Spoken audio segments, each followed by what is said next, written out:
Hello everyone, it is Joe here from OmniPoke, the channel that brings you guys everything Pokemon. The Poketown store is the best place to go for PTCGO codes. You can even go ahead and use my OmniPoke discount for an extra 5% off your orders.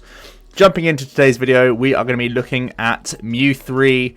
It's the archetype that won the World Championships this year, and it seems to be a very powerful contender. It's obviously a toolbox style deck where you have a plethora of attackers, and we're going to be trying out one new one from the Hidden Fates set as well. In this video, we're going to be using the Family Box Charizard. It's pretty much one of the only interesting cards from this set, something that we can copy with Mew 3. There's also the Jesse James Weezing stuff that I'll be looking at in a future video. But today, we're going to be trying to take advantage of that new attacker as part of the toolbox, because Mew 3 is all about copying lots of attackers with his ability Perfection. This Pokemon can use the attacks of any Pokemon GX or EX on the bench or in your discard pile. That means that we can cheat some Stage 2s, like Solgaleo and Charizard. We can even use things like Naganadel. All of these things we can just copy with the combination of Fire and Psychic energies that we do play in the list. This is very, very similar to Henry's winning 60.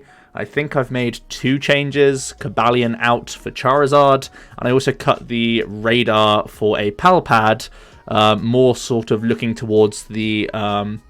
Well, I've been testing a lot of Ability-Zard recently, and the Palpad is super clutch for making sure you can have enough welders, even when you have to Dedenne change away, like excess welders and stuff. So I liked the Palpad include here. Yes, Radar is an extra out to finding Dedenne and gives you extra discard synergy, but I think with the Treasures, the Hearths, and Dedenne, you already have, well, and Acrobikes, you have plenty of discard synergy already that you don't really need the Radar, so that's why I've made those couple of changes. But let's talk about the Pokemon in more detail here. I haven't finished with Mewtwo yet. It even has his own attack, which is obviously a decent option here. Miraculous Duo does 200 for 2 Psychic and a Colorless. If it has at least 1 extra energy, you get to heal all damage from all of your Pokemon. So in a pinch, this can be a really nice GX attack option. It doesn't do like the most insane damage, but sometimes undoing damage against maybe some non-GX decks can be a big enough deal. If you know your opponent isn't playing Gust, you can start absorbing hits with some of these Mewtwo's, retreating around and stuff, and then getting a full board heal whilst also doing a big amount of damage is pretty reasonable. Something to bear in mind, because of course we are playing we play 3 Psychic Energies, so we can always fulfill this cost if we want to, and it can really ruin some plans if people are trying to set up 2 hit KOs on this Mew 3. Where do we start with our attackers? I guess we'll get all the fire ones out the way. Starting off with Reshizard. You know, this guy's the front runner in like another archetype in the format, or 2 different builds of Reshizard right now in the format, so obviously he's an attacker that we want to steal. Outrage does reasonable early pressure. It can poke some things, get things like Guardian or Pikarom or Choo-Choo in range of things like Flare Strike or a few of our other attacks, so that little prod can sometimes be reasonable for us. And obviously if we take a big bunch of damage, the Outrage is always there to fall back on. Flare Strike doing 230, and you can't use Flare Strike during your next turn, really is mitigated because we can copy so many other attacks, so a big burst of 230 is never too shabby. And that Double Blaze GX attack doing 200, and if you have 6 fire attached to you, you get to do an additional 100, and you go through all effects. Going for effects is a pretty big deal. You want to be able to get around people using Tag Purge in mirror match situations. You want to get through things like Keldeo and stuff. So the Double Blaze GX attack is definitely one that we'd like to see in here. It can help us break through walls as well as just knock out tag teams with that baseline 300 is pretty insane. So definitely something to bear in mind. Magcargo comes in with even more sort of discard damage potential. With that Lava Flow, you do 50 plus the amount of basic energy you discard from this Pokemon, doing 50 more for each you discard. So effectively you can do that 300 damage that Reshizard can do with Double Blaze for 1 less energy. You do have to discard all of them, of course, so this is normally like a finishing move type attack, but it's definitely something to bear in mind. It's a little bit cheaper than trying to get all the 6 energies, and it even counts the Psychic energies. It only says basic energy that you discard, so we are a lot... Like, attaching Psychic Energies can sometimes be really annoying when you're trying to get the Double Blaze full value. Magcargo doesn't care about that, so that's always very good. And we also have the Burning Magma GX attack, which you shouldn't sleep on, because it can bail you out in some random games where people have sort of, like, you've been able to stall them out to a sort of late situation with lots of, like, Latios attacks and stuff. You make the game go long and you can end up milling them. Also, just against archetypes like Behemoth or Pidgeotto Control, if they are trying to whittle their deck down to the very bottom, Burning Magma can certainly punish that, so something to bear in mind there. Then we have the new Family Charizard in the deck. He comes in at a very cheap GX attack for 300 damage. 4 energy for 300 is pretty much too good to pass up on. Now, just attaching turn 1 and passing means that even then you're threatening 300 damage on the opponent's active. That is such a scary prospect that even with slow turns, you just have this massive wipeout potential available with Mew 3, and I think it might be a reason why Mew 3 will continue to be like a real top contender, because this card just means that you can brick and still be threatening 300, so your opponent has to play around that, just you top decking one welder away basically all the time from blowing up their main attacker, which is pretty insane. He also comes with Flamethrower, which is just a vanilla 140. You may like laugh at that, but vanilla 140 is pretty good at knocking out like non-GXs throughout the game as well, so it's relatively reasonable as well. So yeah, pretty cool card overall. Basically just used for a big detonation GX attack for just 4 energy cards, which is a huge selling point really. From there, let's look at our Psychic cards. Latios-GX is definitely one that you look towards when you are up against things like Greenzard and Pikarom. Both of its attacks are very useful. Tag Purge doing 120, and during your opponent's next turn, prevent all damage done to this Pokemon by attacks from Tag Team Pokemon. It's also good in Mirror as well to an extent. Obviously, there are things that can get around this attack. But Tag Purge in general is going to be really nice. Pressure, two-shotting things like Pikarom is hilarious, even though you're just like trying to lock them out for the most part. So this attack is very strong. And the lock gets much more secure if you use a Clear Vision GX earlier on in the game. For the rest of this game, your opponent can't use any GX attacks. So the way I think about this is basically both players flip over their GX markers. That's how I see it, really. And this is very good when you're going for this Tag Purge lock, especially against Reshiram players, because usually they'll try and get the 6 energy Double Blaze and ignore that Tag Purge text. But using Clear Vision early enough in the game can deny that from the opponent. Even if you end up like losing that Mewtwo and sacking prizes, as long as you can get another Mewtwo Tag Purging from then on, you can lock them out of the game for the majority. Obviously, Ability-Zard does have ways around this. It has Victini Prism Star, and it has Turtonator. So Latios is far better against Greenzard, where they have very limited attackers, and it's also very, very strong against Pikarom. Pikarom, especially the Jirachi-based builds, normally just play 1-0 Aura now, so they don't have many ways that they can get around Tag Purge, which is really, really good for you. Other Psychic attackers include Espeon and Deoxys-GX. This is an amazing include in the list. Again, mainly for his GX attack. You can put 10 counters on your opponent's Pokemon in any way that you like. If this Pokemon has at least 3 extra, you get to do 20 counters anywhere instead. And this helps you out so much against non-GX matchups, it's actually unreal. If you go first against things like Malamar or Pidgeotto Control, and you can welder attach, and then the following turn you can welder attach. Sometimes Cross Division outright wins the game. You can knock out like 3 Pidgeys or 3 Inkays and then sprinkle extra damage elsewhere. It's just so super flexible and really, really strong. It lets you access the opponent's backline so easily to get around all sorts of things. So this GX stack is really nutty, especially when you go first. You can just end up donking all sorts of situations with 200 damage counters. So that's really incredible. Psychic Club can do 10 plus 30 more for each of your bench Psychic Pokemon. It doesn't seem like a lot, but it's kind of like better than an Outrage Poke in many situations. Doing just, you know, with 1 Psychic Pokemon on your bench, doing 40, that sets up a Reshiram for a Flare Strike. So something you can somewhat consider. But yeah, this cross-division GX attack is really nutty, especially against evolving decks, because you just ruin their early basics whenever you get to go first. And yeah, that's absolutely nuts. From there, also using Psychic Energy is Naganadel-GX. The Venom shot attack is the one that we look at here. You discard 2 energy and you can do a 170 snipe. Obviously very good for accessing Dedennes and other like damaged things, which is always awesome to close out those late game prizes. It means that doing like early pressure knockouts with Mewtwo on things like Jirachis and whatnot get so much better, because you know that you can just snipe a Dedenne for game later on. So this attack is very good at just securing game and basically stamp-proofing you to have your win condition just sat there on the board, basically. We do have one Solgaleo. It has the Turbo Strike attack doing a nice 120, which is again good for just early pressure knockouts, and you are also able to get some extra energy acceleration on the go, attaching 2 basic energy from your discard to one of your benched. That's always very nice. It sets up multiple Mew3s to be powered up, ready to rumble, which is awesome.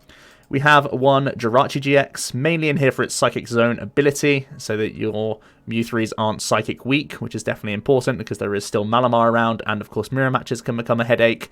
It does have a couple attacks that we can use. Star Search allows you to search your deck for an energy and attach it to one of your Psychic Pokemon. So again, like if you don't have anything else to do, Star Search, just getting more energy into play is never that bad. And Star Shield GX is one that I've been yet to use because we only have 3 Psychics, but it is available to us. You do 100 and prevent all effects of attacks, including damage done to this Pokemon during your opponent's next turn. So it is like a full lock, but it's very rare that this will come off just because we only play 3 Psychic Energy and 1 Viridian. So it's very rare that you'll have all of them committed to one Mew3. Finally, we have Dedenne for Dedenne changing, simply giving us great discard fodder for all these Pokemon that we want in the bin for the most part, as well as helping us draw towards Welder, which is like a big part of this deck. Then we have, this is one Pokemon that we actually can't use as attacks for. And then finally, we have the non-GX of the deck, Marshadow. Resetting Hull is a fantastic ability for us. You can just put this on the bench and then discard any stadium and then discard himself at the same time. This is a nice protection against power plants, especially in those opening turns, because we have 3 treasure in here, which makes Marshadow very searchable means of getting around power plant, which lets us Dedenne and lets us attack with our Mew3, which is great. For that reason, it's also great in the late game, because we can put it down pre-reset stamp and make sure that we don't just get wrecked by stamp plant and then they smack into your Mew3 and you sort of just sit there going, oh, I guess I have nothing. So this ability is amazing for defending against that very annoying stadium, and just in general removing more stadiums that are otherwise annoying for you. And Red Knuckles is also an attack that you can use in certain matchups. You do 10, and if the opponent's active is an Ultra Beast, you do 60 more damage. So that's 70 baseline. Can either prod some things in the early game, maybe prodding like a Blacephalon after you've done a Solgaleo attack or something like that.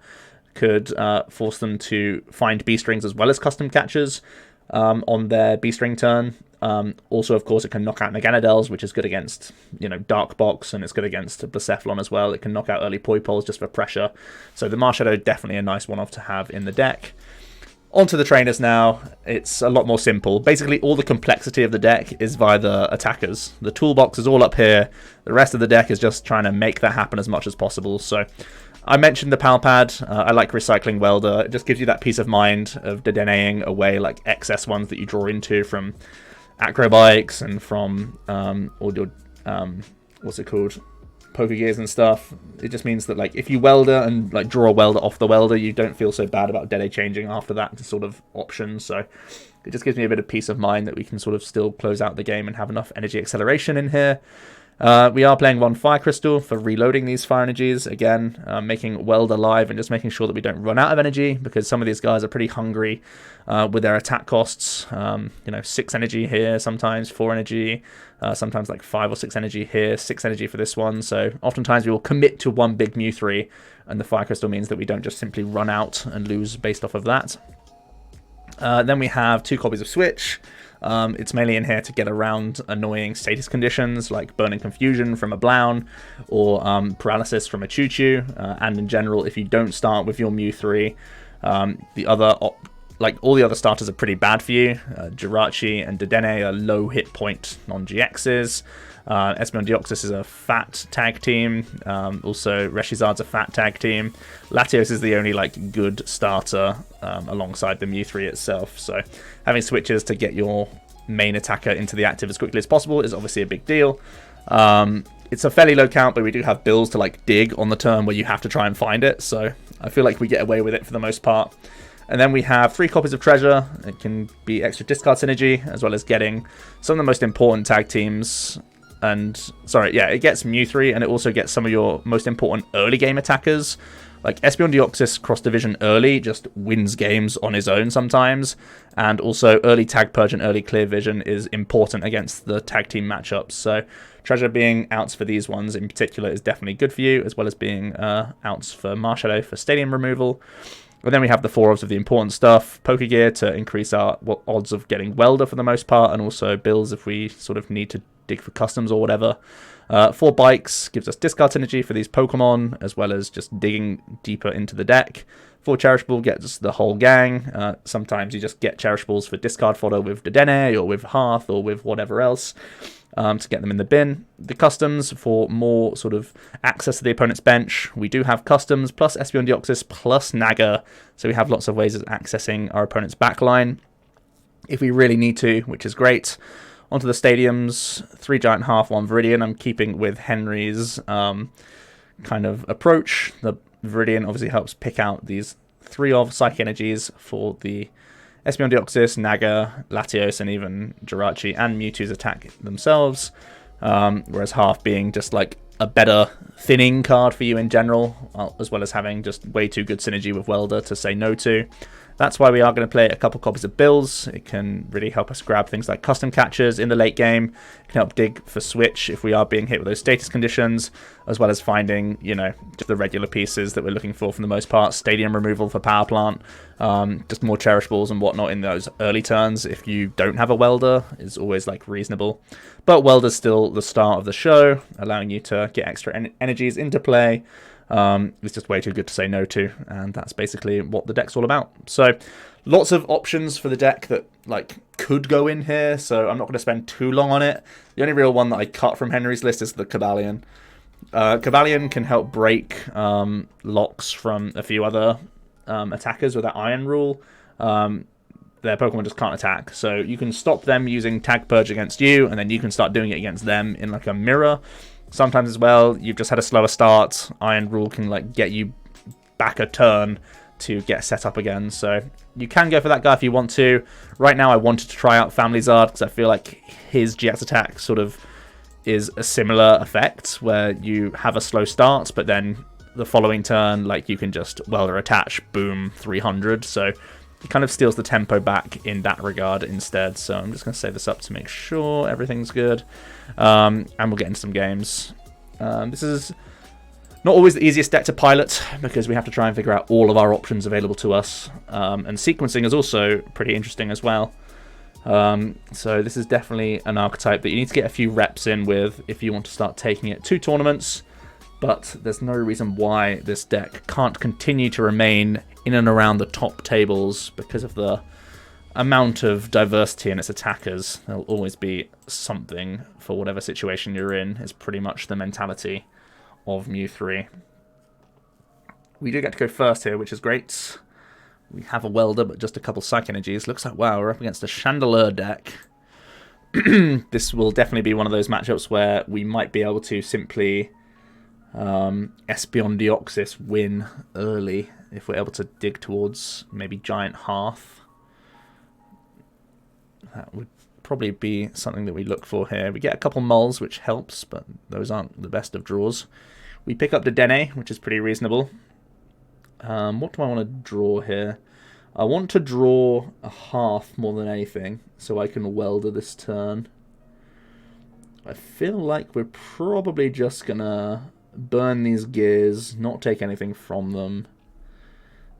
I guess we start with a Bike. Okay, Espeon Deoxys in the bin is actually perfect. That's really good for us. Weldering for 1 isn't good. We want to Welder for 2. We'll definitely attach a Psychic Active, though. How bad is Weldering for 1? No, it's pretty bad. We want to get the full Espeon Deoxys value.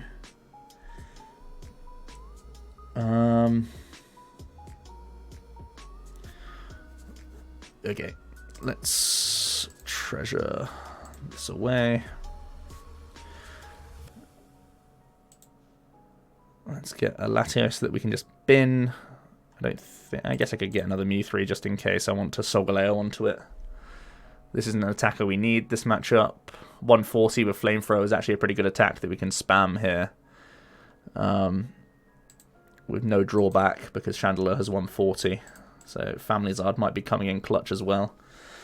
Oh, it's so weird to pass up Welder for 1, but we're definitely going to try and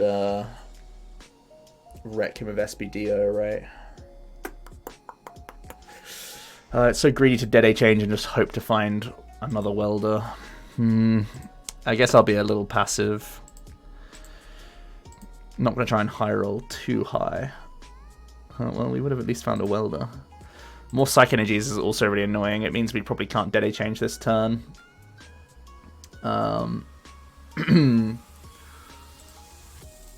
to go ahead and Cherish. I think I just want to thin this Solgaleo real quick. It'll definitely be a good enough attacker for next turn for whatever he has. So we'll just end it there and see what the opponent can come up with. That's just a straight up pass. Okay.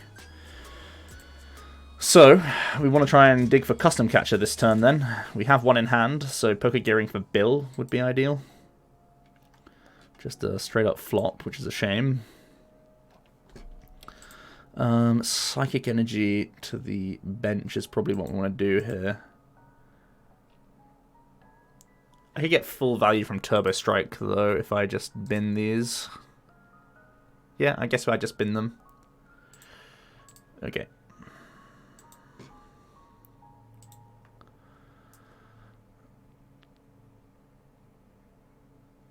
We also get a Welder, which is pretty sick.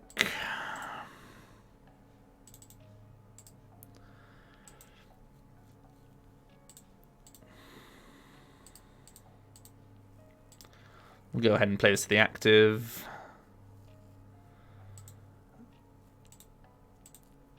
I don't mind biking either. Not the best bike.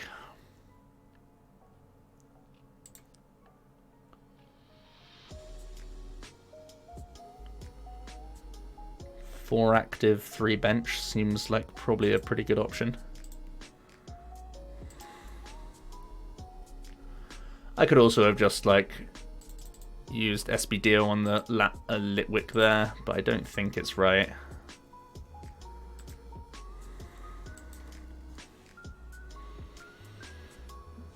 Now, our opponent has a very fat deck, so even if they do get a Chandelure out this turn with Evolving and Dusk Stoning, it's not likely that they'll take a one-shot on us.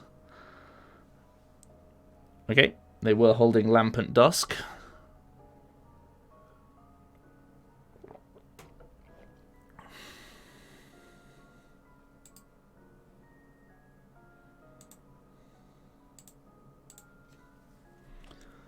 So they still have 44 cards. They can thin with half, but I mean, still 42 cards. There are no guarantees here, that's for sure. I'm gonna Brock back in 2 more Pokemon. Fair enough.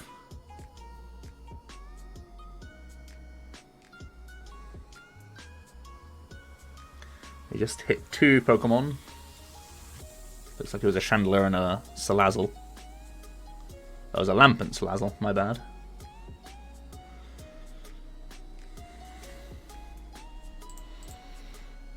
Okay.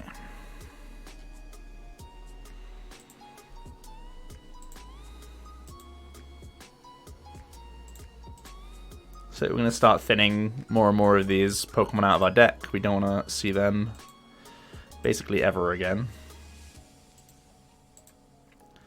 They belong in the bin.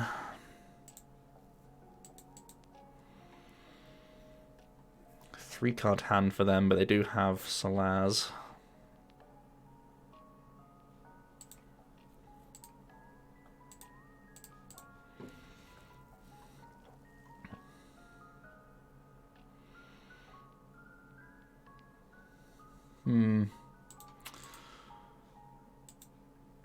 Welder Switch is definitely an interesting one. Because I have the 2 Psych Energies here. I want to attack with this Mew3 for sure, right? Because I can Miraculous Duo if I want to. And undo some turns of tempo from him. So I think it's... yeah, Welder Switch is probably fine.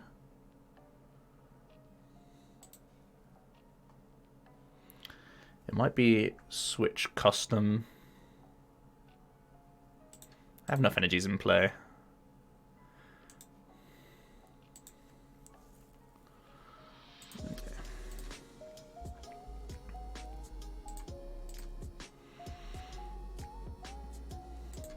I guess I'll replace the Hearth with Viridian just because I don't want him to be able to attach and roast reveal so easily. I probably don't want to play this card though. I think we just want to... Flamethrower. Family-Zard coming in. Doing the business against a Chandelure deck, no less.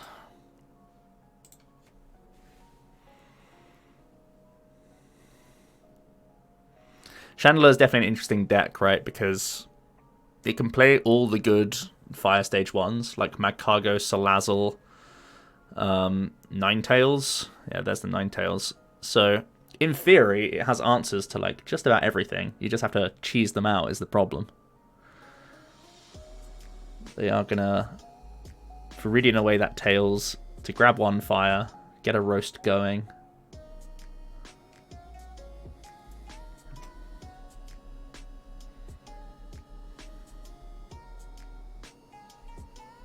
Let's see, there is a Chandelure.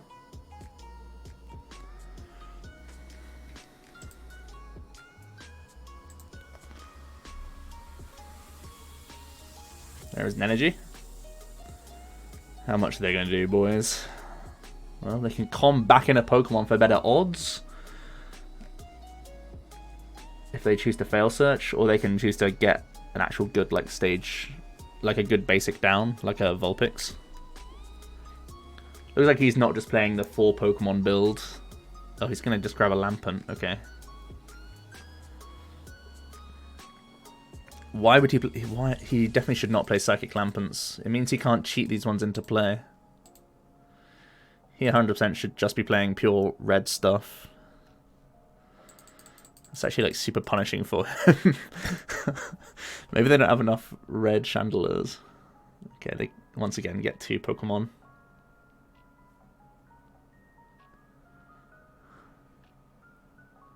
Yeah, if you're playing Candles, you should just play the red stuff.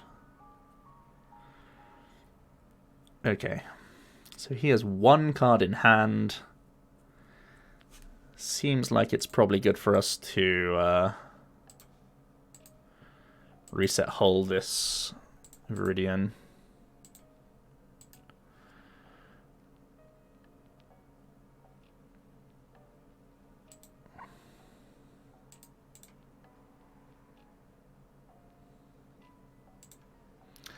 I'll put one on Dedenne just in case I want to pivot anything, and we can use our own attack for once and undo 2 turns of tempo from him. And see what he can do about this. Candleman comes back up.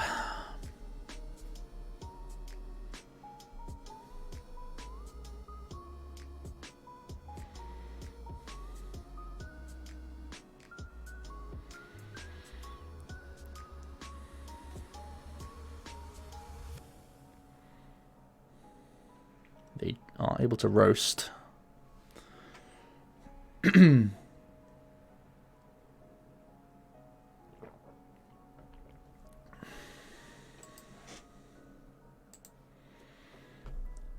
scary thing is we are still 3 attacks away, like no matter what, and he could win in 2 attacks.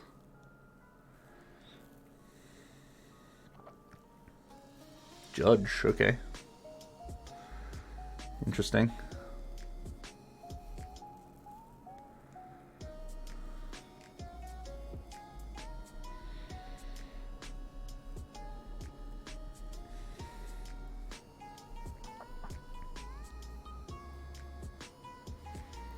I'm gonna Hearthway a greens.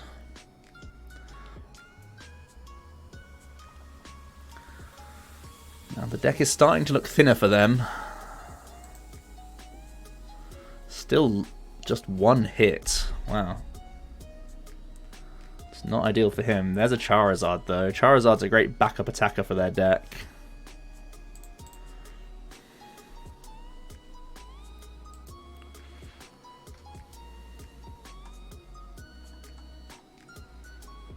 I may have to snipe that Charizard with Venom Shot, you know. It's much more scary than the Chandelure, which is like RNG damage.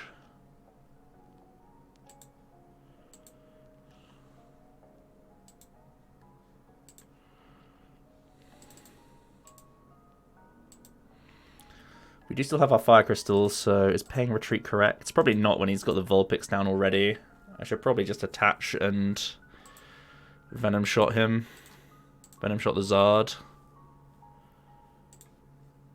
I mean, he didn't... 5, 10, 15, 18. He could well play... he does play Welder. So yeah, we probably have to deal with this Zard. And make him RNG roll the Chandelure.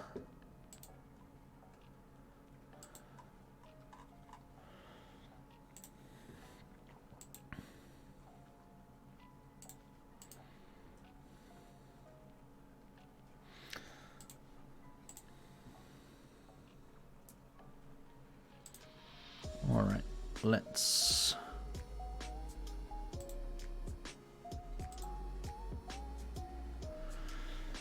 kill this guy. So, we're 2 attacks away now. He could still only be 2 attacks away, so we still could lose here. That is the worry of Candles. They kind of just thin their deck a lot to the point where they can just Brock and have close to guaranteed output.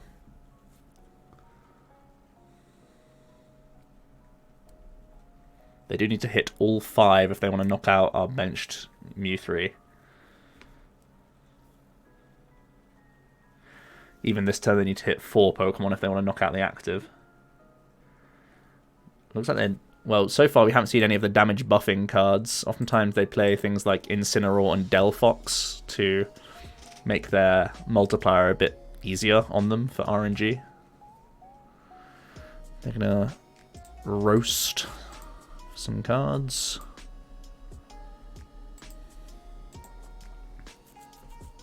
Let's see a Pokecom. Puts in a Litwick. This may just be a fail search so that he can guarantee more damage. Nope, he's going to keep grabbing Pokemon.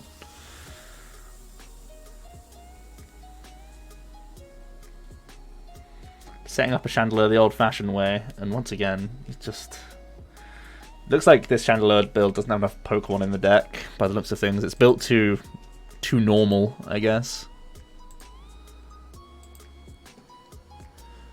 The deck doesn't want to be built normal. It wants to be built in a very funky way to make sure you get the most out of your stuff.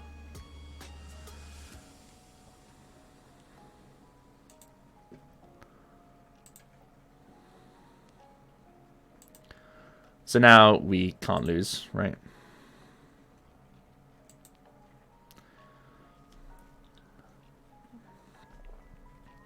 He doesn't have anything tanky enough to survive the Mew 3. Yeah, he needs to add more Pokemon to that list, I guess. Lots of Chandelure on the ladder, though. Jimmy Woods was an inspiration for a lot of people by playing it in day 2, by the looks of things.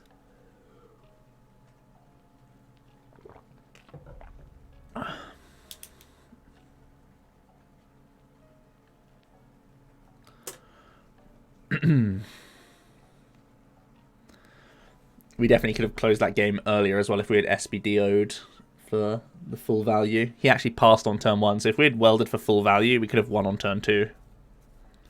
If we welded on turn 1 for full value.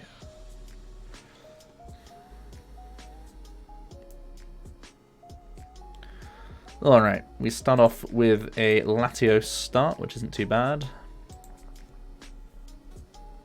It's obviously a card that we can actually just attack with ourselves, the Latios. There's no reason why we can't just attach Welder to this guy. It looks like we're up against a Zard.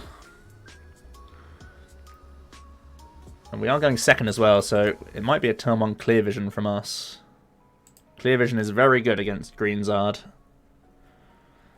We just Clear Vision once, and then we just announce Tag Purge a bunch of times. That's pretty much the matchup.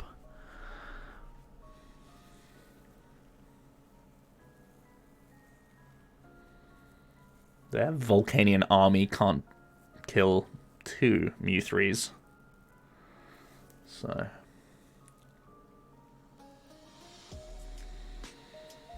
they're going to go ahead and greens, grab Cherish Ball for Reshiram. They've picked up a Power Plant. I'll be interested to see if they actually play it here. If they play it, I can just instantly Clear Vision with the Latios. Because obviously Latios has this very annoying power bind ability of his own, so I can't just go ahead and attach and do it straight away. They may well just be holding this stadium for when they see a Mew3. Yep. Looks to be the case. We pick up Treasure though, so a Mew3 can certainly be happening.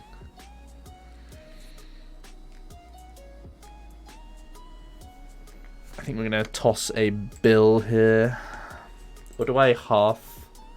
Yeah, I can half away 1 fire for 2 more.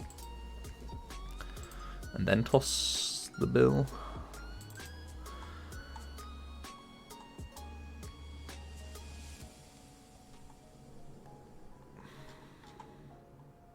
Three Welders and both of our other Psychics in deck. Okay. I guess I will toss Bill here. I could toss a fire instead. Okay, fine. I'll toss a fire.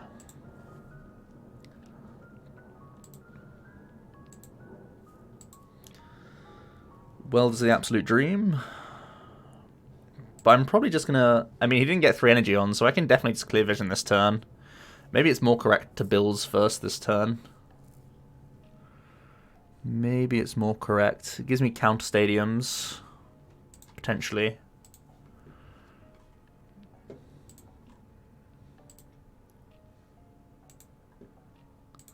This is pretty good, I think.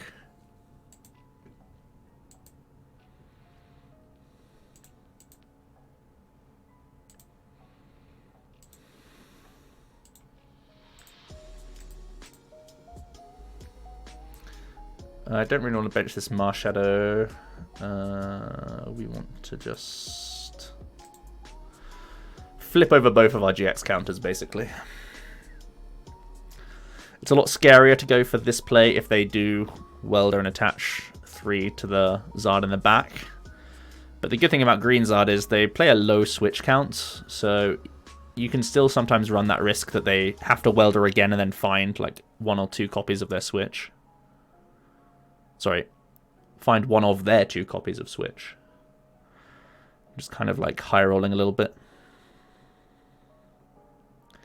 They're able to Welder now. It's going to go to the Volk, which can of course smack us for 110 here. Now that they've attached to the back.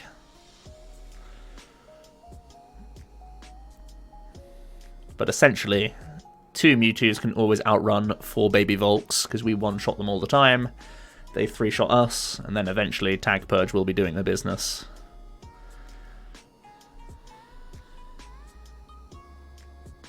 They are just going to High Heat Blast.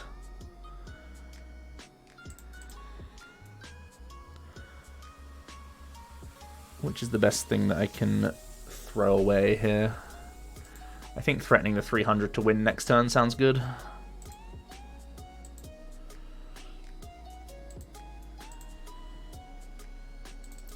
Let's pull these Fire Energies out of the deck.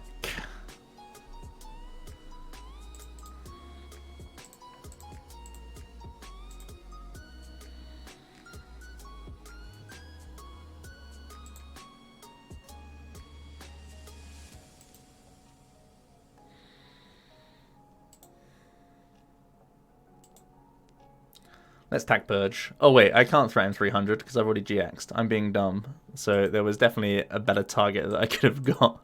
I probably should have just got another Mewtwo, to be honest, and just left it there. That's my bad.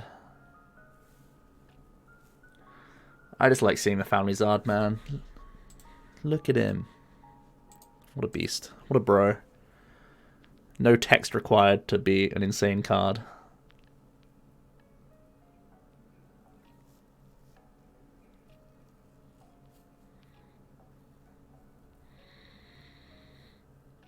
Making greens. So they're definitely not doing a huge amount this turn.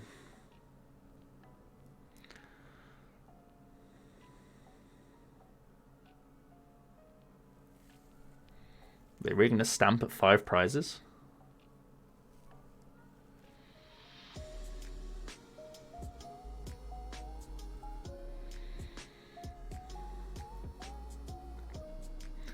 We've tried to keep as many of the gears and bikes and stuff in our hand to prepare for this stamp plant combo.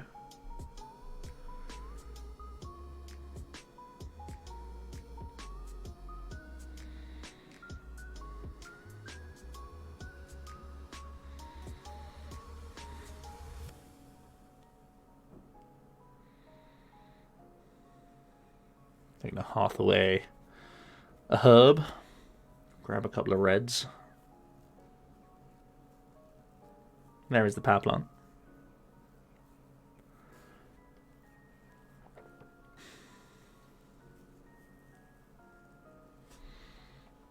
Alrighty, let's toss the nag.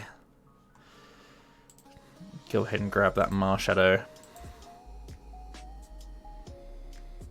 I'll still gear, will I?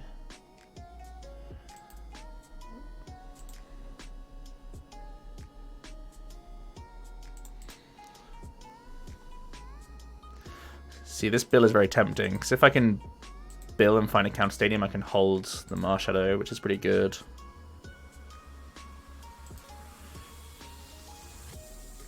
Nice.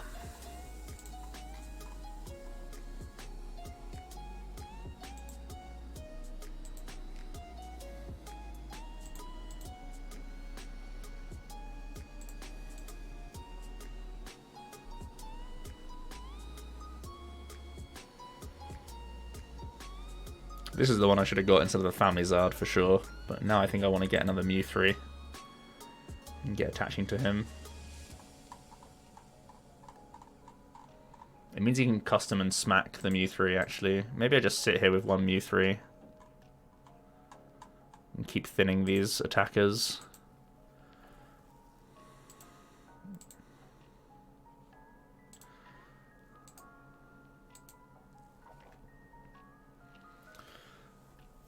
I don't really have enough energy to commit to like putting down the Zard. So I think I'm just going to hold everything.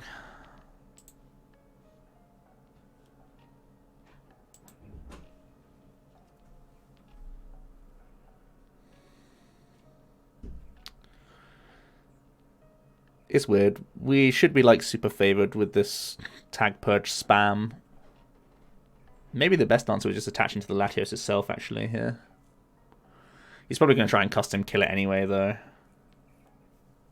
Just so that he's doing something with his turns.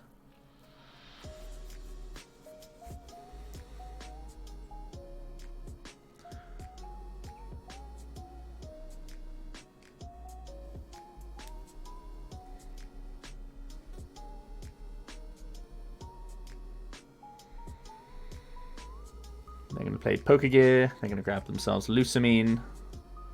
So this might be the build that only plays like one-ofs of all the stadiums. But Lusamine being able to recover Power Plant is pretty cool. Ugly for us, but cool for them.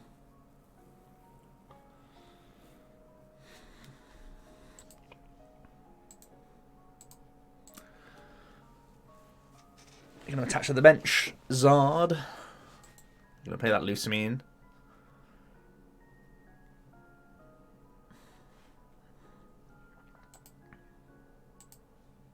I'm gonna grab plant greens. Sounds good to me. Great pot the active.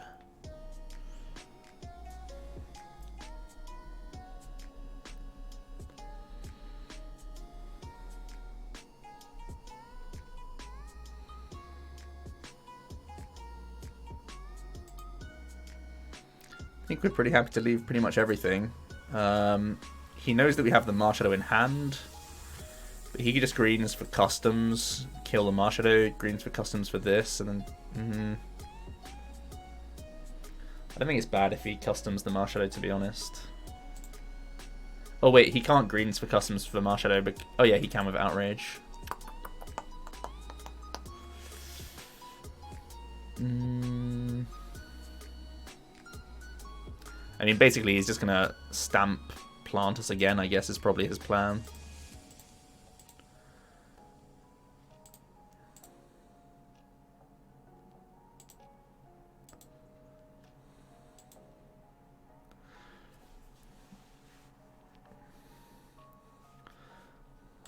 This is why you have to keep a bunch of gears and bikes and everything in the deck. Just to survive this combo, basically, alone, is why all these cards are in the list.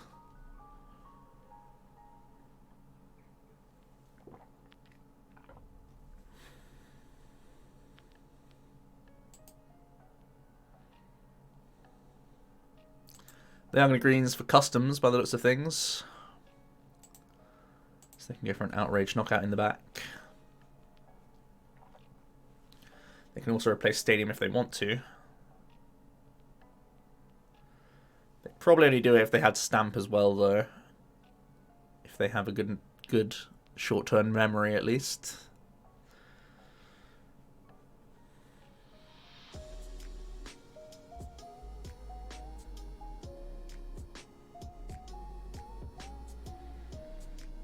And Stamp is way better once I've knocked out this first Zard as well, of course.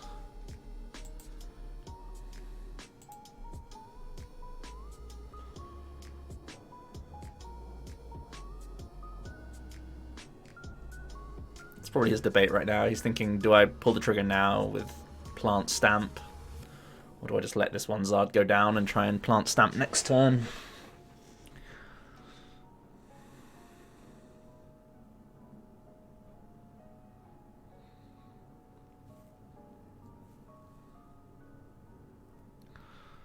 They're going to Pokegear. Grabbing a Welder.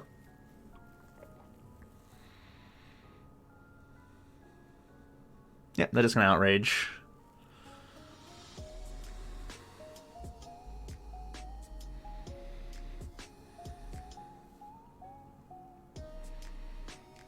Ooh, Palpad's a really good draw. Putting back both these bills protects us very nicely from Stamp. So we have good Stadium outs. Palpad, you are a great addition. So I feel pretty happy benching these guys.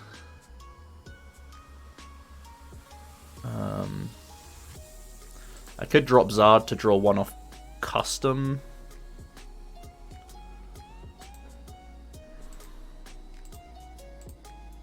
I don't hate it.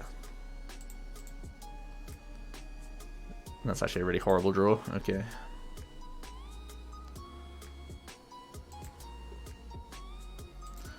Let's do this.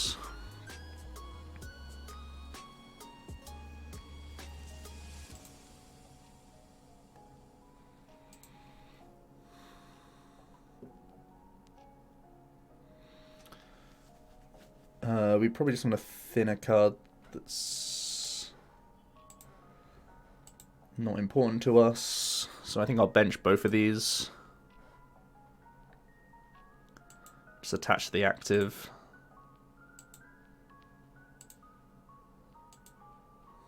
So that we're set up for the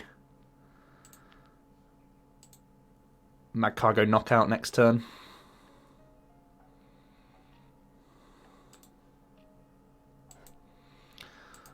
So he's got a Stamp, Plant, and knock out this for him to not just lose on board.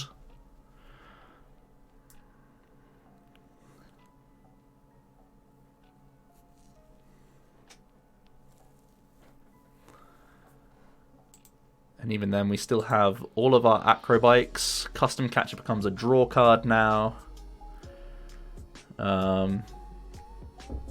We still have those bills, a good amount of Welders left. We're pretty well stamp-proofed, he says. Worried.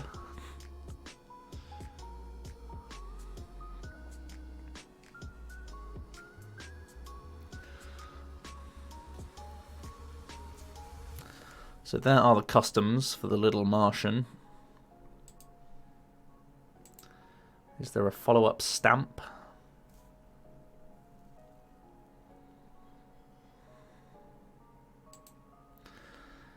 More Pokegears.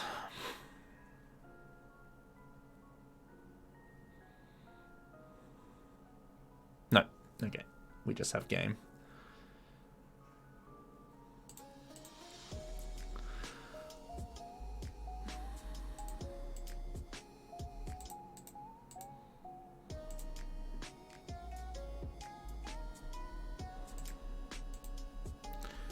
Now we've got to quickly find our Magcargo.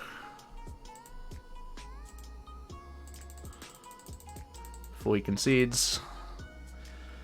And smack him.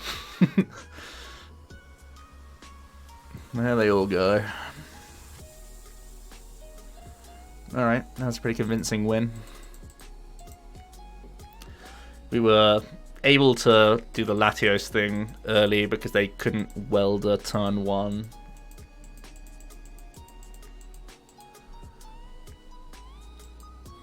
And Magcargo allows us to spend our GX attack, knowing that we can one-shot one later with that guy, so pretty cool. Let's get one more game in. So far, a win against Greens and a win against Chandelure. Pure Psychic. What's Pure Psychic in this day and age? Pure Psychic. Even Psychic Mallies aren't pure Psychic. They normally play Jirachi. We up against Gengar? Or some other shenanigan? Hopefully we load into the game.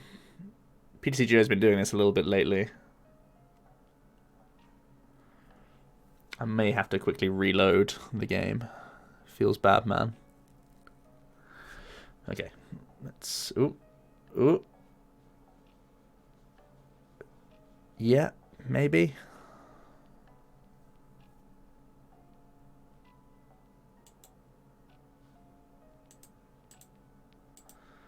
Let's find one more game.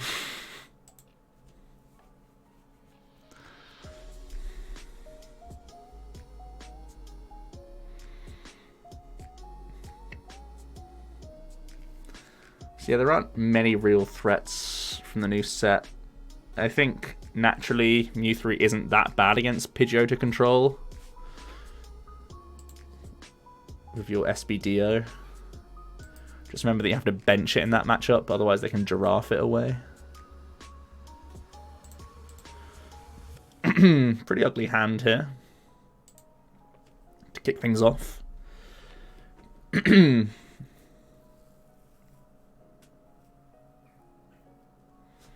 see what we're up against. I see a Dedenne. We're going to fire off these gears before the Acrobike because I want to try and draw Cherish Ball or Treasure. The Acrobike helps us do that.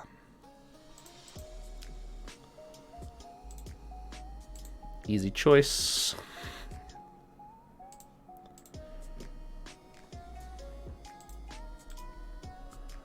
Ugly choice.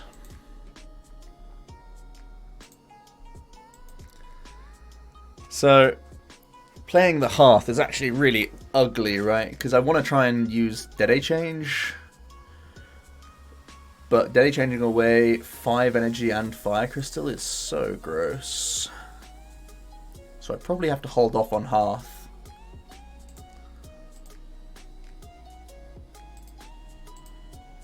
Senpai.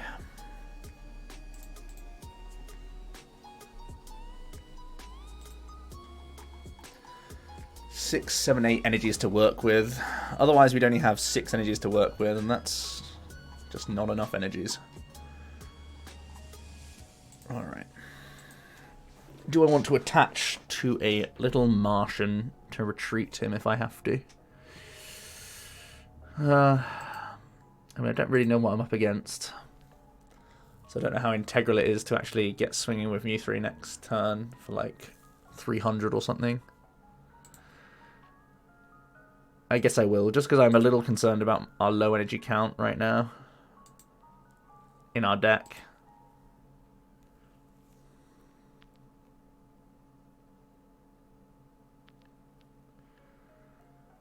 Okay, well that's pretty good.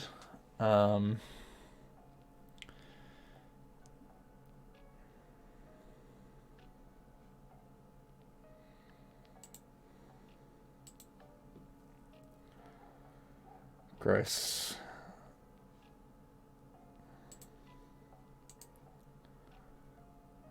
That's pretty gross. I guess it means I pitch a welder here.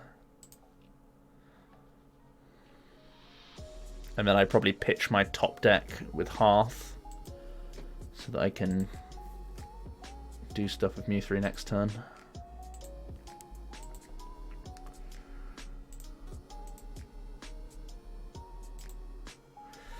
Not the easiest turn one to navigate. I definitely could have done a few things differently there. He happened upon getting 3 attackers in the bin, which is okay. Our hand is looking pretty good for next turn. I really hope we don't draw into an energy card. The ideal is that we draw like a Latios. If we draw Latios, I'm pretty happy. Latios or Cherish Ball, or any one of our like attackers. Any Pokemon is a perfect draw, really.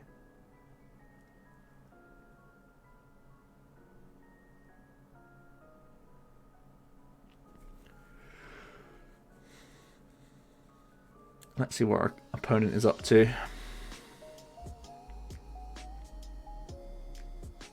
Looks like it's Pikarom, so definitely Latios is a great card in this matchup for sure. We haven't done any switches yet, have we? Got to keep an eye on switches in this matchup because of Choo-Choo trying to buy free turns against us.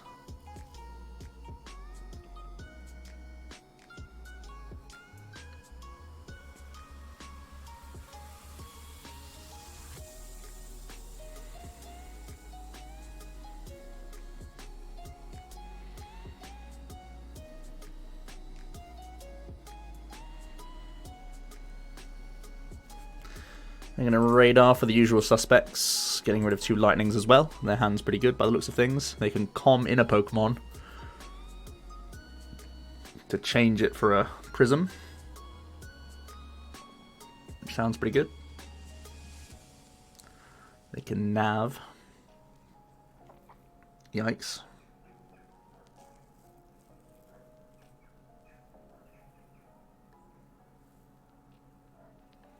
Did he click no instead of yes? I don't know. Well, at least you got to see a good turn 1 from us. Like, the decisions behind our turn 1. We'll get one more game in though, because we have time. We got time on our hands. Let me know in the comments below what deck you want to see next on the channel, by the way. Don't know what I'm doing with my hair. I'm putting it one way, but it's the wrong way. I had my hair cut from like a different barber's for the first time, and it meant that the way I hang my hair, it's like one way normally, and they cut it the other way. So all my instincts make my hair look ridiculous. I mean, it's a big ginger mop no matter what, but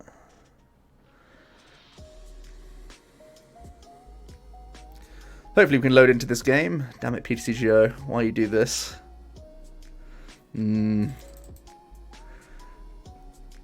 He's got a Zard coin as well. This would be great. If this was Ability Zard, I'd be so happy. Come on. Please? One time?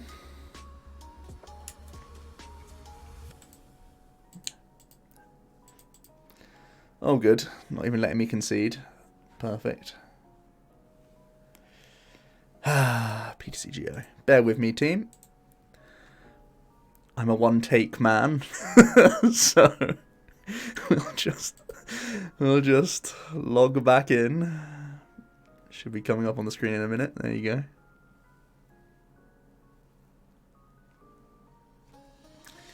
Fuming.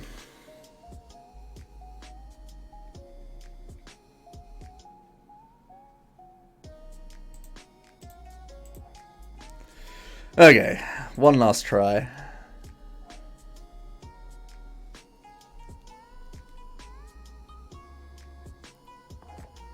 Alright, we got in pretty quickly. Let's see if it's going to let us play the game.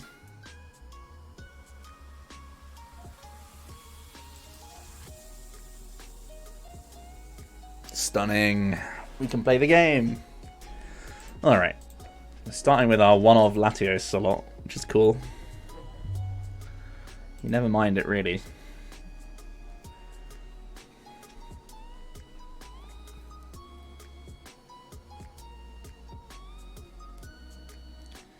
It is a Charizard.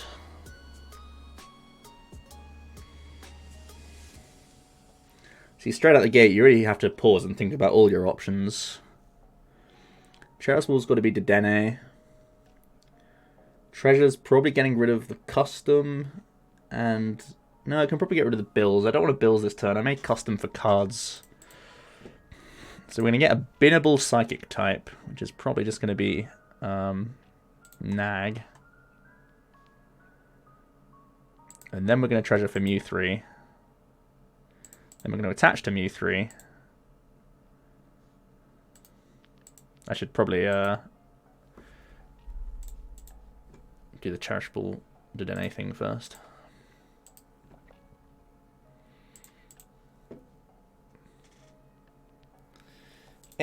We don't mind getting rid of both bills. We have Pal Pad. Alright, let's just get the lads down. Draw 2. Well, that's pretty yucky, actually. Yeah, that's also... Why am I so greedy all the time? I'm just like, yeah, we'll find a Pokemon that we can pitch. It's fine. Okay, that's real bad. Ooh, that's real bad. Get punished. I'm too greedy. I mean, it's so unlikely, but still. Well, we can continue to pitch Pokemon. We can get basically all the gang in the bin, which is nice. I probably shouldn't put half down from our opponent because we don't have much going on, but then again, we are bricking, and it would be pretty good to draw into not an energy next turn. They play 3 Hearth. I mean, they're probably just going to have it in hand anyway, right?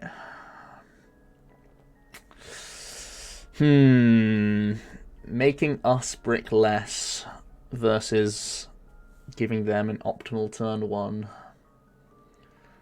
They can't double blaze us anyway, right? It's way too risky for them to double blaze us. So they have to get through our tag teams regardless. Ah, fine. Let's not draw these energy cards. And let's just pass. The greedy customs make life a little bit Monka-esque now. They definitely have to try and Venom shoot a few things. Maybe even keep Cross Division open. They're going to Hearthway a Viridian. Which means they're Mirror, right? Means they're not a Mewtwo deck. If they play Viridian, it means it's not just Ability-Zard.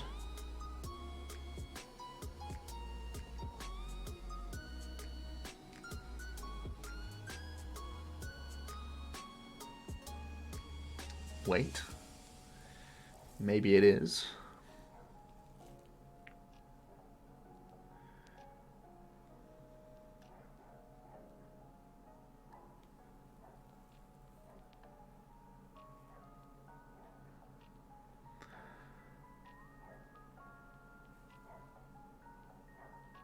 Whoa. What?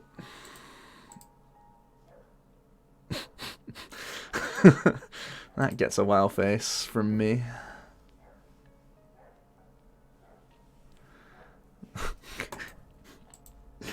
This video has been a train wreck. One more, yeah? One more. What do you say?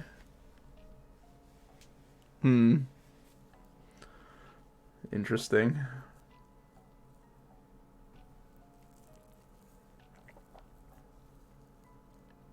Man, we've been king of winning coin flips. This is nuts. We like to see that. We've started a little Martian.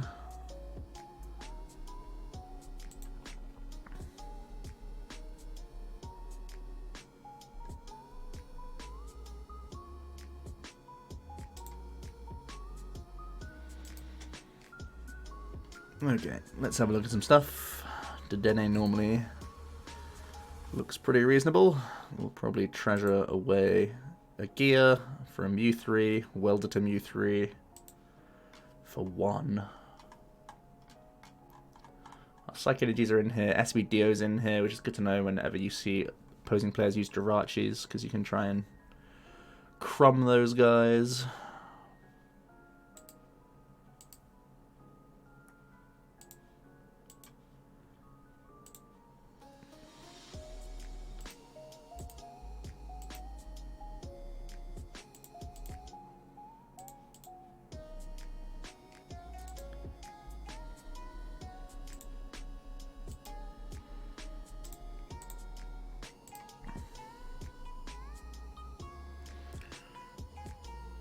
Ugh.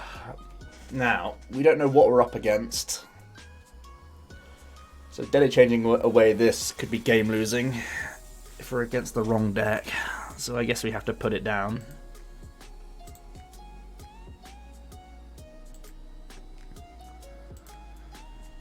When you see a Jirachi, there's a possibility it's Mally, so I guess we probably have to do that.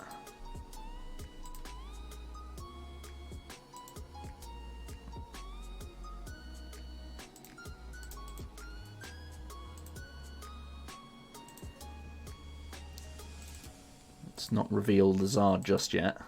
Keep him hidden. This gives him more knowledge about what's in our hand, but drawing Welders is so good. Like if he Stadium replaces and we're able to bike into Welder next turn.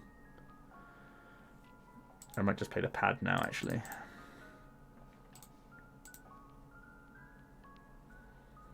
Okay, let's pass.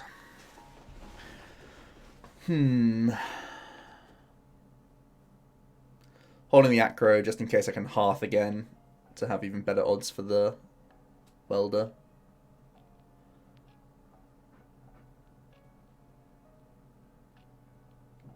Oh, it is Mally. So it was a good call to not bin this guy, I guess.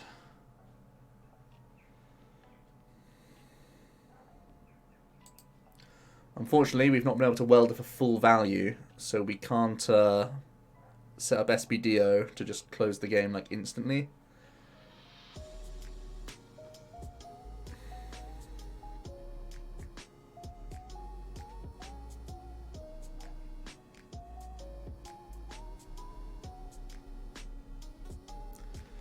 They're going to bounce the Hearth after pitching a Tina with it.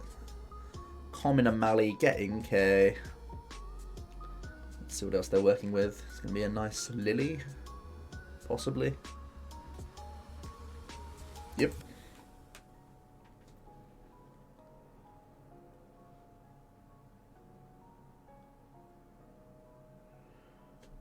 They're able to have Viridian away a Psychic. This has been a pretty good turn for them so far.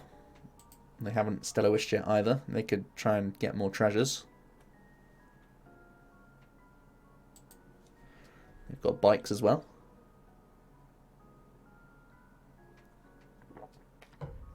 Getting rid of a treasure is a bad sign for us. It means his hand is probably pretty gas. 2 NKs down. He can already Distortion Door and attach to that because we've seen him Viridian. So it's a pretty ideal turn 1 for the Squid.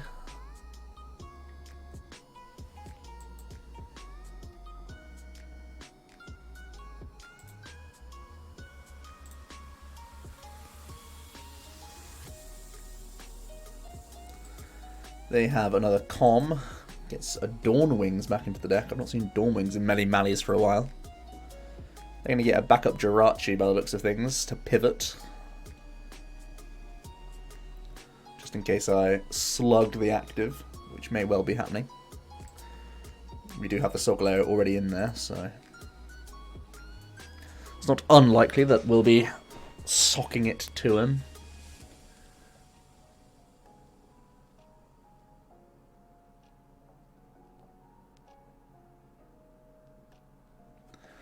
It's a little annoying that he's able to Distortion Door the Mew 3. And the Jirachi to an extent as well.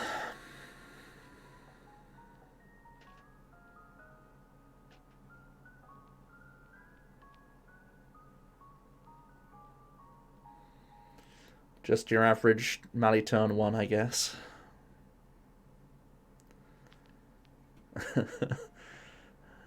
Wow.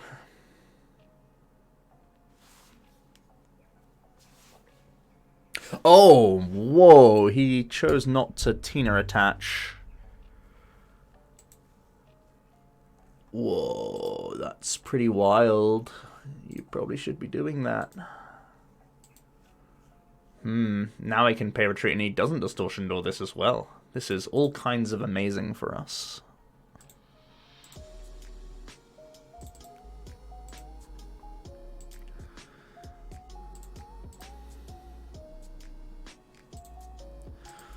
It's a lot of fires in the bin. We still have our crystal though, and we are going to be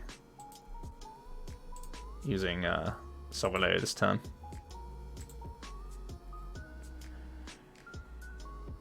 Nice. Oh, Welder as well.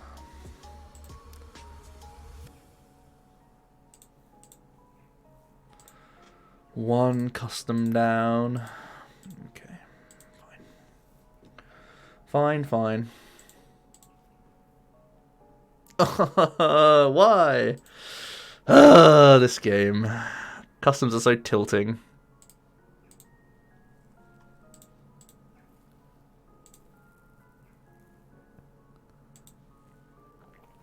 So if I put the third one here... Oh, I should have grabbed the second one. I should have just ignored the catchers, man. That was bad. I should have taken the second welder. I mean, we don't have SBDO available, but something I should definitely keep in mind. Oh, that was really dumb. Okay, back on track. Very surprised that he didn't attach to a Tina turn 1. It means that he needs to find 2 Mallies now.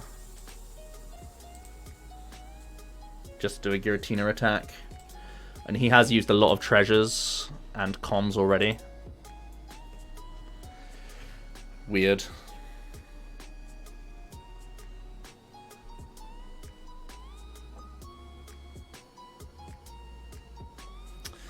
Ah, such a shame that I should have just thrown away the other custom. Darn it. Again, we don't have SBDO accessible, but off of like one welder into another welder, we had pretty good odds of finding a treasure or a Cherish. They play Shrine.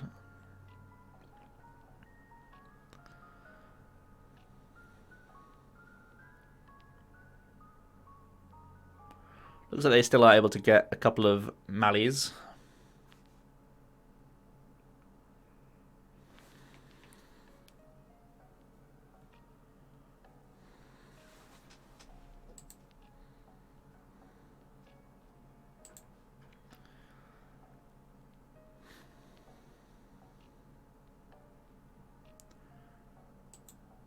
Multiple shrines. Okay.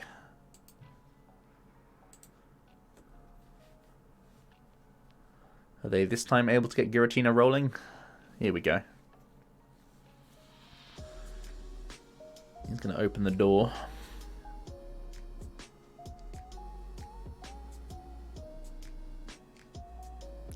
I don't really see the point in him sniping the Mew 3. He's already going to get the Shrine tick.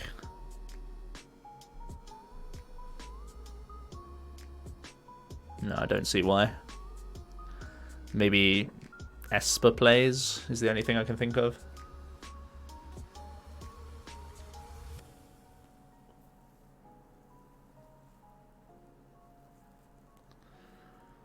There's the Shadow Impact. If he plonks it on his active, it means I can keep using Solgaleo. If he plonks it anywhere on the bench, it makes that Espeon stronger.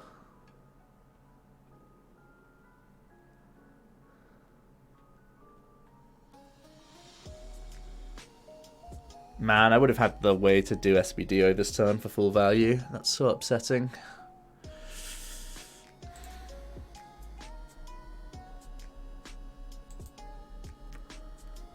Well, we can still nag snipe, which is nice. Or can I? We are running very low on energy cards. And our crystal is actually prized. I didn't notice that until now.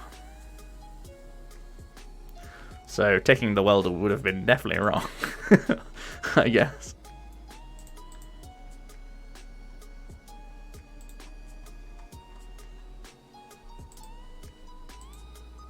That means things are going to be getting weird.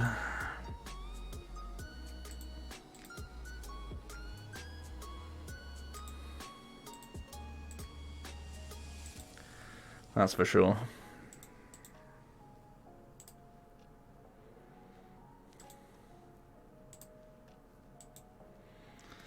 It might mean that I have to Miracle Duo this turn.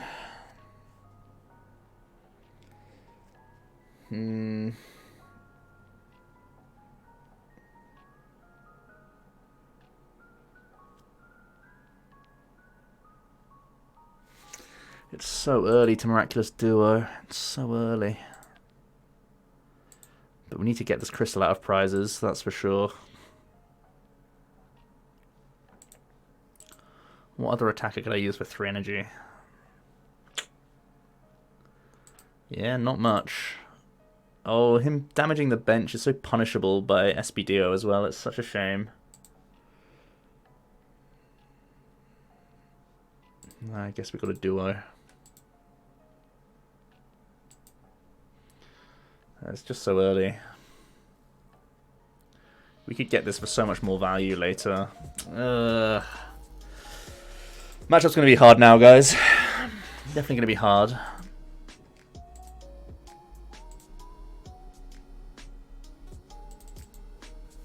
We really need to find Fire Crystal from prizes.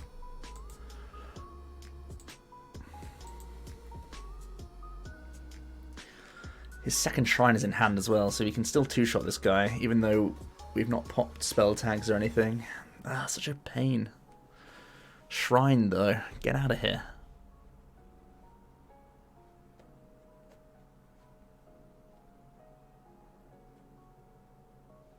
What do you still a wish for? A skateboard.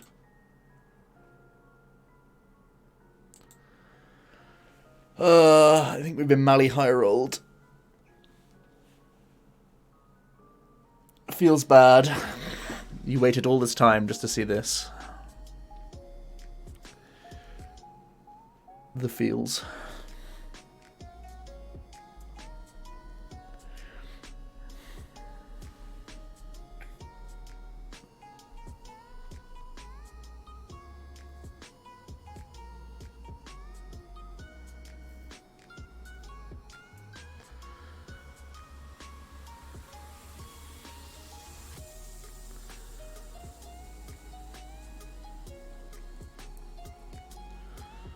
All the recharges. Adventure bag, sure.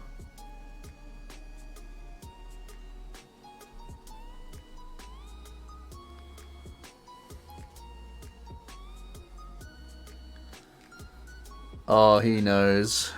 He knows the plays. Big brain.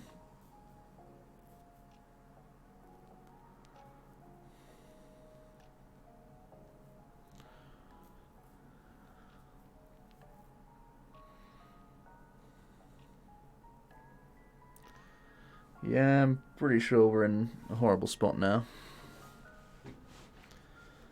Double Shrine is pretty heavily teched, I must say.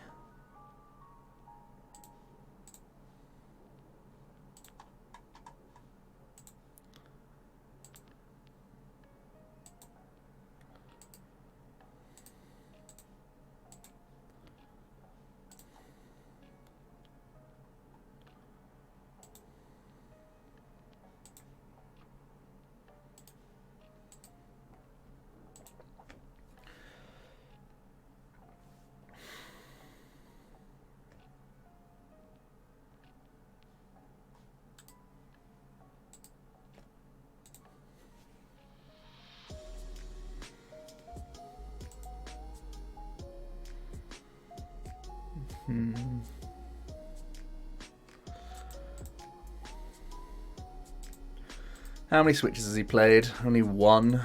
So trying to custom trap isn't a great plan. It's probably the only plan I got.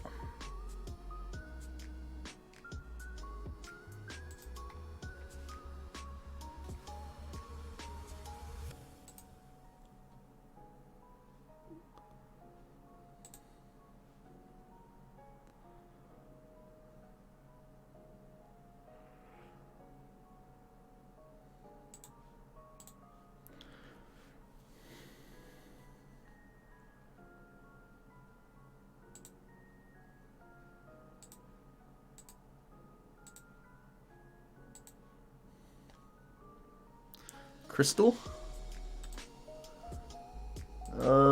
Why?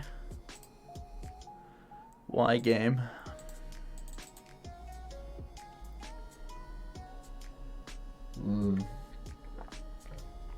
No trapping today.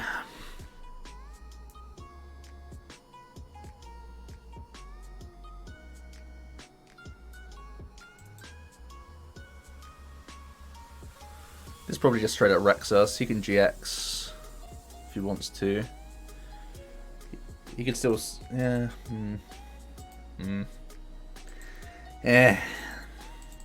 All sorts of bad news coming.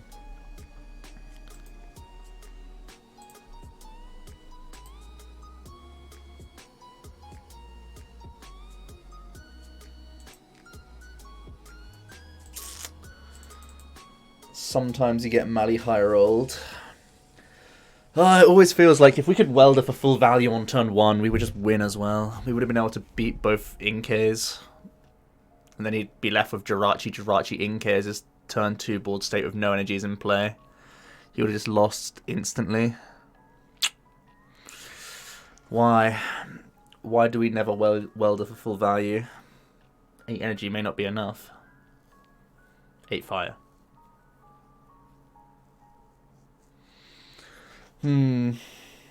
Okay. I'm just monologuing while I figure out what we can do to win this game now. Probably not a lot.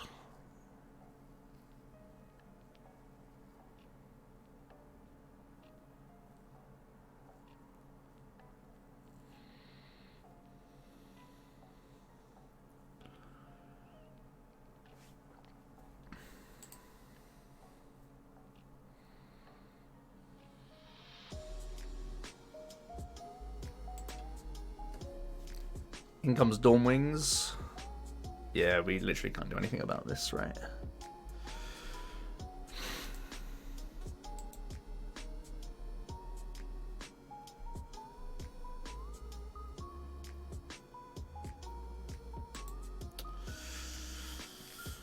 How do we win?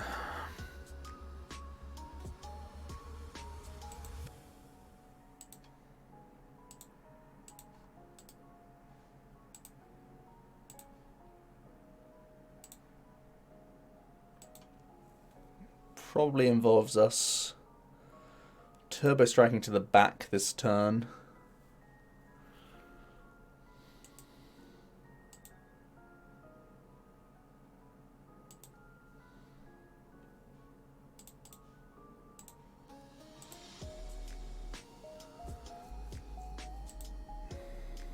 So that I have like a buffer that can just tank a hit. We do get wrecked by Meowstic this way, but... Oh, Esper. This way. But I don't see what else I can really do. Oh, did I have to get 2 fires here? I probably have to get 2 fires here for the majority of my attacks.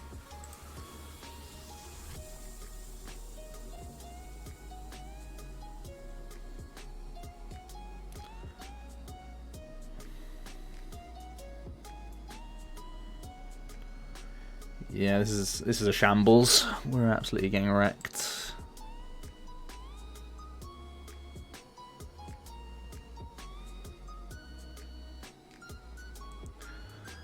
If I could... So I guess I could have lava flowed this guy for a knockout. He comes in with the Tina. No, I'm pretty sure we would always lose this game. We're pretty far behind.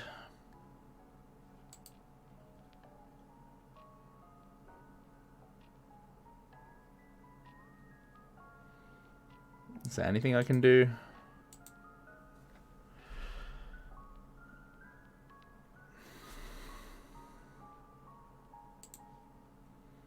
No, I think he's got checkmate on us.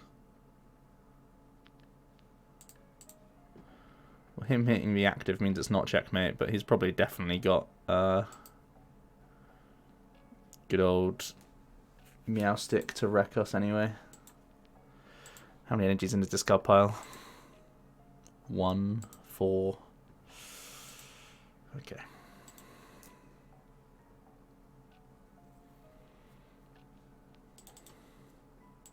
Yep, he's announcing the well played. He's almost certainly got the answer here. You can just promote Meowstic and smack.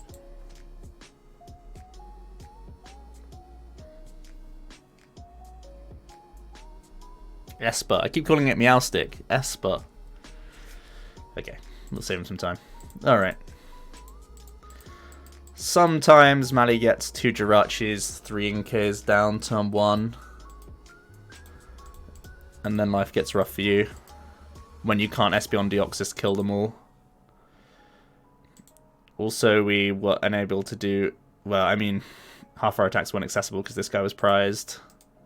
Had to spend Miraculous Duo very early. They played double Shrine, so even if we were getting around Spell Tag, he was always two-shotting with the Tinas.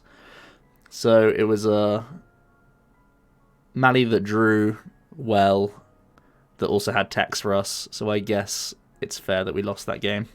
Alright, that was Mew 3 though. Thanks for sticking around for a little longer than usual, because we've been trying to struggle to get games in, but let me know what you think about Mew 3. How's it look now that Hidden Fates is released? What do you think about the Zard? We used it a couple times. Didn't use its big Flare Blitz though, did we? Maybe we did once, right? I can't remember. I've used it earlier today in testing though for sure, so something to bear in mind. Hope you did enjoy, guys. It has been Joe from OmniPoke, and I'll see you guys in another video tomorrow. Cheers. Oh, and also, I'm streaming tonight for our 15k subs special stream. It'll be a lot of fun, so head on over to twitch.tv/teamomnipoke for fun and games. It'll be great. Cheers.